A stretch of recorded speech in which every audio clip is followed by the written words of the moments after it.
Bismillahirrahmanirrahim. Assalamualaikum warahmatullahi wabarakatuh. Selamat siang. Salam sejahtera bagi kita semua. Tabik walar. Saya ingin perkenalkan saya sendiri, nama Rusdi, selaku kepala desa sekaligus tokoh adat di Desa Biluk Petung, atau khususnya di Dusun Biluk, Desa Biluk Petung, Kecamatan Sembalun, Lombok Timur. Jadi pertama terkait dengan perisian. Ini tentu pada umumnya yang dilaksanakan oleh orang Lombok itu merupakan salah satu budaya Sasak yang luar biasa sekali, yang tentu ada syarat sebab ya, atau ada sejarah kenapa saling pukul menggunakan rotan itu dibudayakan sampai saat ini. Pertama dulu sejarahnya, khususnya di Dusun Biluk, adat bernuansa agama untuk mengumpulkan orang-orang di sekitar Biluk Petung ini, katakanlah di Biluk Petung, tentu agak sulit untuk mengumpulkan orang. Nah, para tetua agama menggunakan media perisian, menggunakan media perisian untuk mengumpulkan orang. Nah, setelah orang kumpul, disitulah kemudian diberikan wejangan-wejangan terkait dengan pengenalan agama, ya, kemudian tauhid dan lain sebagainya. Itu awal mulanya media para alim ulama kita dulu untuk mengumpulkan orang. Itu yang pertama. Yang kedua, memang di situ dulu juga ada beberapa persaingan yang dilakukan oleh orang Lombok. Jadi untuk melihat, bahkan sampai melihat calon menantu pun kadang-kadang menggunakan media perisian dulu. Jadi perisian ini siapa yang kuat kita dianggap di situ, itulah jadi pilihan orang tua. Ya, itu salah satunya. Kemudian banyak sekali sejarah-sejarah yang lain. Ada juga untuk menyambut tamu, ada tamu-tamu baru yang datang ke Biluk Petung atau ke Lombok, ke Sasak ini lalu menggunakan perisian. Oleh sebab itulah makanya dibudayakanlah sampai sekarang, dan itu menjadi salah satu, selain budaya, menjadi ajang olahraga yang sudah mendarah daging, dan insya Allah akan terus kita budayakan, tetap kita akan jaga, tetap kita akan lestarikan. Itu yang terkait dengan perisian. Untuk proses permainan perisian atau tata cara ini kan dilakukan dari dua kelompok, kemudian ada di tengah juri, ya, atau disebut dengan pekembar. Itu pekembar itu menunjuk salah satu kelompok ini siapa yang berani melawan satu, misalkan utusan dari kelompok yang satu. Nah, jadi perlu dulu ada tawar menawar. Nah, tawar menawar, kalau deal itu kemudian baru pekembar ini mengiyakan, baru permainan itu dimulai.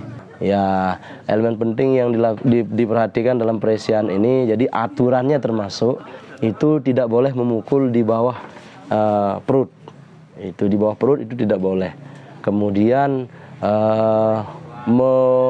ketika pekembar itu sudah meniup lepri atau peluit, itu tidak boleh ada pukulan atau gerakan tambahan.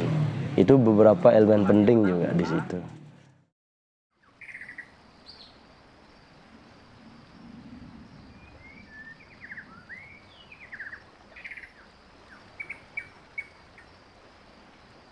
Langgar atau bahasa sekarangnya musola.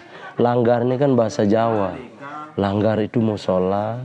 Jadi kita di sini memegang musola, artinya memelihara situs itu musola, tidak masjid. Masjidnya berada di Bayan. Akan tetapi pada sejarahnya Langgar ini memang disinilah awal mula, memang pada dasarnya dulu. Tapi kenapa dipindah ke Bayan? Di situ didirikan masjid yang lebih skala besar karena memang penduduknya di situ lebih besar. Tapi di sini dulu singgah di sini, baru kemudian ke Bayan. Nah, kemudianlah di sini dibentuk dia sekedar langgar atau sekedar musola. Itu. Jadi langgar ini berfungsi ya tentu sama dengan masjid. Dulu sebelum ada masjid-masjid lain termasuk Sajang, Desa Obel-Obel, dan desa-desa Sembalun yang lainnya itu Jumatannya di sini, menyelenggarakan Jumatan di sini dulu. Nah, kemudian selain itu seiring perkembangan zaman maka adalah masjid dibangun dan lain sebagainya. Kemudian kita di sini tetap menyelenggarakan beberapa ritual adat di situ. Misalkan hari raya adat, Idul Fitri dan Idul Adha adat, kemudian Maulid adat kita laksanakan juga. Kemudian ritual-ritual per setiap bulan itu ada. Misalkan di bulan Muharram ada ritual bubur putih maksudnya. Kemudian di Safar itu bubur merah, bubur abang. Itu ada ritual-ritual dilakukan juga, termasuk dilakukan di langgar tersebut. Ya, jadi pesan kami terhadap masyarakat, terutama kepada siapapun kita, jadi cintai budaya, ya, cintai adat itu, ya. Insya Allah kalau itu kita cintai, maka tatanan kehidupan kita akan baik, ya, karena terlebih di akhir zaman ini tidak bisa kita andalkan hanya dengan tatanan pemerintahan, tapi tatanan adat dan budaya itu wajib kita lestarikan, wajib kita jaga dan kita hormati, sehingga perjalanan sosial kita, kebudayaan kita, bermasyarakat kita akan rapi dan insya Allah itu akan bermanfaat sekali untuk ke depan.